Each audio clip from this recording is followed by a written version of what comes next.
In 2023, their net profit was $6.692 billion. They said they will raise their wages 9%. Toyota, the juggernaut in the room, $31.796 billion in net profit in 2023. Wage raises of 11% after the UAW made their announcement. Nissan, $3.079 billion and a 10% wage rate. Subaru at $1.483 billion and a 6% raise. Mazda was a $1.066 billion in net profit, and I could not find at the time information about wage rates from Mazda. So I was out about finding wage rate increases from Mazda and Tesla. Every other automaker raised their wages significantly after the UAW made their announcement. So you might be inclined to ask then, after hearing just about how much net profit each automaker was making in 2023, and in addition to that, their wage rates that they said that they would raise, okay, well, what's going on here? Well, they don't do it out of generosity. I think by now, anybody who listens to this platform or any worker platform at all is aware that companies do not give out things for free. Everything, and I mean everything, is a fight. The 40-hour work week was a fight. The no child labor was a fight. Weekends were a fight. Getting paid actual money was a fight. That every single advance, safety, OSHA in general, every single advancement from a worker perspective was a knockdown, drag out fight. And this is very similar to this. All this really is, so if you want to cut through the fluff and get down to brass tacks, all this really were Southern automakers who are non-union in the United States, but union elsewhere. All this is an attempt at virtue signaling to keep union drives down. That's what it ultimately boils down to. I want to keep the union drive, the possibility of a union drive, I want to keep it down. I do not, under any circumstance whatsoever, want my employees, whatever company that we work for in the Southern United States, we do not want you to become union or even entertain the idea. And so, the rising tide lifts all boats that John F. Kennedy is famous for saying. It actually came through for a lot of the Southern United States auto workers. Why? Because of the fact that the Northern guys, the Ford employees, the General Motors, the Stellantis employees, all of these individuals who got significant concessions from the UAW negotiating on their behalf, all of the workers, all of the companies now in the Southern United States decided we need to raise wages to stem the tide of a union representation drive. And the first one that come out after this was, of course, Volkswagen in Chattanooga, Tennessee. Now, it's very interesting to me. Now, I'm in the building trades. So what that means then is I'm a union iron worker that is also, the trades themselves, iron workers, pipe fitters, electricians, etc. We are all part of what's called the quote unquote building trades. And we're a different union, if you will, than the United Auto Workers. United Auto Workers primarily represent individuals at one location, in this case, Chattanooga, Tennessee. There isn't necessarily portability like there is with us. I can not work for my current contractor and then go work for someone else. Still represented, still union. Unless an employee elects to go to work from one auto manufacturer to another, which even then, the deals that they have worked out often are different enough. It's just a different way of representing people. Nothing wrong with it. But I find it interesting that when they went and, had a conversation with the employees in the drive, if you will, 73%. It was a 73% voting yes from Tennessee, from the auto workers that are in Tennessee. Those individuals came together and they said, we want to be represented by the UAW. Why? Because we know that we can get better conditions than we already are getting. That's really what it boils down to. And it's exceptionally disingenuous, as I said earlier in this podcast episode, during the vote hadn't even been finished yet. During the vote in Chattanooga, Tennessee, for the Volkswagen auto worker employees to select whether they were going to become union or not, 6 of the governors that represented the southern, automaker, let's say, area of the country came out and said, quote, "We stand with American auto workers," whatever that means. Because unionism in general, these union drives, they are for these individuals. The American auto workers are electing to be represented. Why? Because they know intuitively, based upon the evidence that has been presented to them and has been propagated in the news, because it's very difficult to hide the outcomes of successful negotiations. We can bury it. We can talk about other things. But when you want to find out information like this, you can. They came out during the vote and said, "We stand, quote unquote, with American auto workers." It's amazing to me. And this is what they said, quote, "We, the governors of Alabama, Georgia, Mississippi, South Carolina, Tennessee, and Texas, are highly concerned about the unionization campaign driven by misinformation and scare tactics that the UAW has brought into our states. As governors, we have a responsibility to our constituents to speak up when we see special interests looking to come into our state and threaten our jobs and the values we live by," end quote. Whatever that means. This idea, what you've just heard me read is enormously effective propaganda. It's a spin machine that is used to try and stamp out any vestige of people coming together to get better wages. And I might add, in this article, elsewhere, if you really dive into it, the exceptionally disingenuous nature of the American South is quite simply that we'll say we can pick on automakers, but we can also talk about any other manufacturing.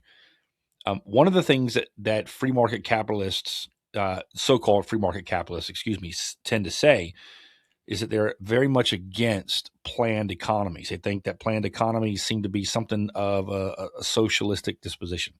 And yet, the enormously effective planned economies that the Southern governors and Southern government make use of in the South is enormously effective. How else are we to describe the Chattanooga, Tennessee Volkswagen facility and the company in general getting $814 million of taxpayer money as a quote unquote incentive for you to come set up shop in Chattanooga, Tennessee, where, by the way, you can use all of our infrastructure. We're going to give you taxpayer money to come in here, get this thing set up. We subsidize you. It's corporate welfare is really what it boils down to. And on top of all of that, in those 6 states, not just picking on Chattanooga at this point, in those 6 states, 40% of those workers were making less than $15 an hour. Again, you can check the link to the article where we kind of highlight that and kind of get down into brass tacks about what that looks like, because there are some actual individuals who bring about some discussion and discourse and directly take the fight, if you will, to the governor and say, that's not true at all. Everything you're talking about is disingenuous propaganda. That's what they're doing. So when you peel the layer back, this is a prime time to talk about the subtitle on the website, Exploring Beyond the Veil of Composure. Every single YouTube video and every single any kind of video that you see from this platform, that tagline is there, as well as on the homepage of the website. Why?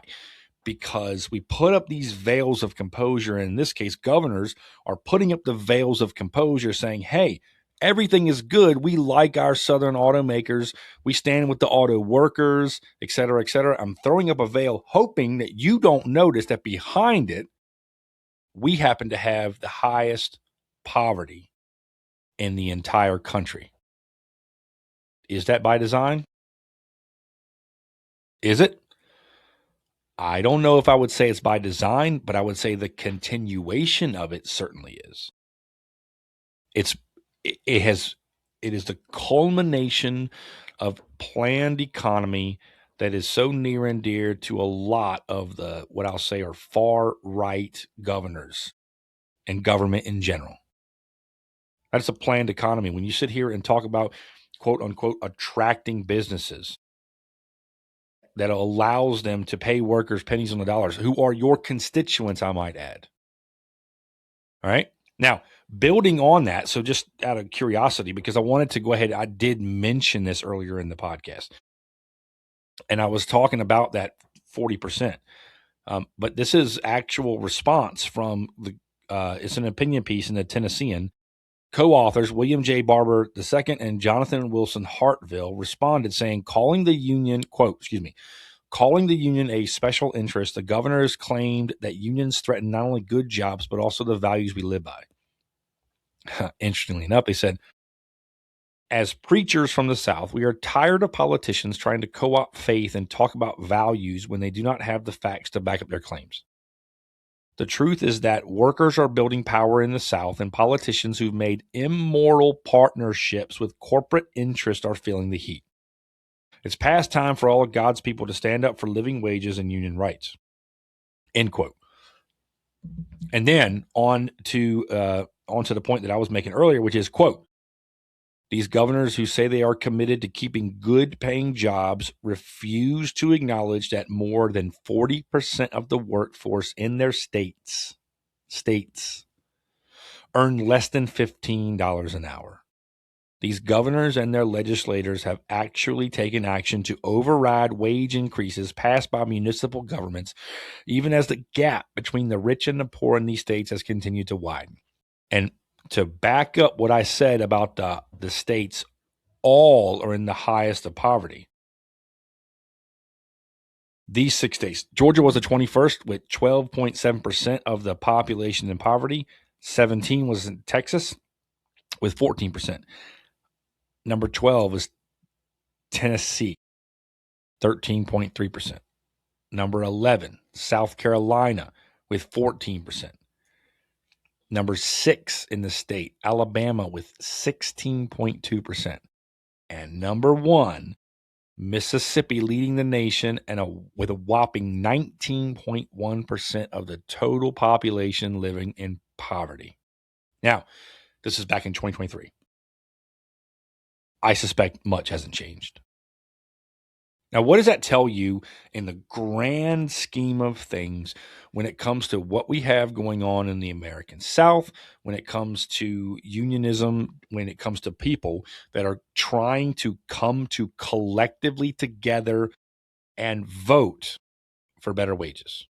What does that sound like to you? What does it look like to you? It looks exactly like what the authors of the opinion piece said when they wrote, the truth is that workers are building power in the South, and politicians who've made immoral partnerships with corporate interests are feeling the heat. That is what I believe is at the heart of it all. So fast forward to about 2.5 years, give or take. Where are we at today? Well, interestingly enough, when you look at the Volkswagen workers and the UAW, the United Auto Workers yesterday announced it has reached a tentative agreement at the Volkswagen plant in Chattanooga that includes a 20% wage hike over the course of 4 years, affordable health care, and job security. The deal comes 21 months after the UAW won a historic union election at the plant, its first among foreign automakers in the South, and more than 4 months after Volkswagen said 14% pay increase represented its best and final offer. Did you hear that? Let me make sure I read that again. Now, if you don't remember, earlier I said they had committed to an 11% raise on wages. Why? As a direct result of what the UAW was able to do for their employees and the people they represent in the big three, they said 11%, we're going to go ahead and commit to 11%. Right? And now after they win, now it's time to sit at the bargaining table and discuss. And Volkswagen, all right, so it took 21 months after that time period of when that whole thing kind of kicked off. 4 months ago, Volkswagen said 14% pay increase represented its, quote, best and final, end quote, offer. And now the deal comes through and it 20% wage hike over the course of 4 years. Affordable health care and job security. Well. I find the outcome of this exceedingly interesting for a few different reasons. Number one, it directly flies in the face of what many propagandists like to spout off when it comes to anti-union rhetoric. They're being disingenuous about what they're talking about. They're sowing seeds of discord and they're not being honest with people. The level of propaganda against unionism as a whole is astonishingly effective. I suspect that's one of the reasons why it has continued to be perpetuated today. Number two, because it challenges the narrative that many in the U.S. South, in the government of the U.S. South, it challenges their narratives, is what it does. It challenges their narratives.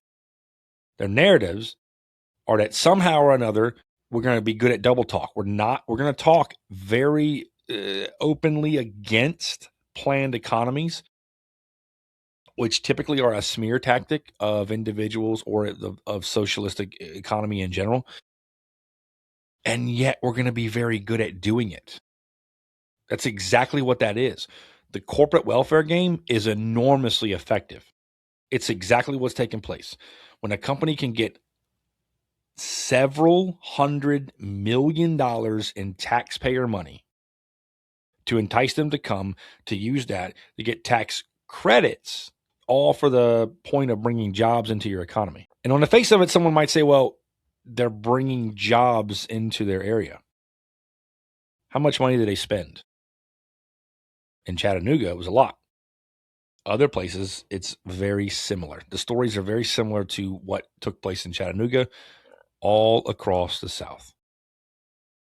And there are some politicians that have caught a significant amount of blowback because they don't march in lockstep with what the established planned economy seems to spin out. Be wary of anybody with the rhetoric that says we either A, can't afford this for some strange reason, even though I just got done reading to you earlier in the podcast about the sheer profit, the net profit that those companies made. And what they're effectively saying is you and the income inequality gulf that is significantly growing and has been for the past 10 to 15 years need to get on board with what's taking place. You need to be okay with it. You need to be okay with the rising prices. You need to be okay with the rising inflation, what I'll say is inflationary assets. You need to be okay with this. And definitely be wary of individuals who say things like, business isn't done this way. That has been something people have said for the past 150 years. Business was done a certain way until it wasn't done a certain way. And business changed. They said the same thing about weekends. They said the same thing about no kids working. They said the same thing about, what do you want? A weekend? What is that? You want time off? You actually want to have a life outside of work where you're making me money? Be very careful and very wary of individuals that spout off low-hanging fruit, such as, we can't afford this, we make things more expensive. I just got done telling you earlier in this podcast how much profit each one of these automakers made. And they were all, without exception, in the billions of dollars. Billions. That is nothing to shake a stick at. Now, going forward, here's what you're going to find out. And you can test me on this. It's just what's going to be happening. If this somehow turns out negative, somehow, some way, this whole deal with the UAW and the Chattanooga Volkswagen employees that it represents, if there's any kind of negativity that can be unearthed, that can be found, we can overturn a rock and go, look at this negativity right here. You will hear about it. As a matter of fact, it will be loudly displayed. It'll be displayed by anti-union advocates. It'll be displayed by large corporations that have a specific and intentional interest in the negativity. But it'll also be displayed by disingenuous government officials who want to see this model. Who want to see the model that they have created and they have perpetuated continue, while simultaneously seeing a decline in any kind of worker rights at all, including the ability to come together and collectively organize and bargain. On the flip side, if it has been a success, if it has been advantageous, as I suspect it will be for many of these employees that are going to work, that get a raise, that have now more money for discretionary spending, that they can then turn around and pour into their family. If it has been a success, you will have to search hard and you will have to search long to find success stories. And what you should be asking by now is why?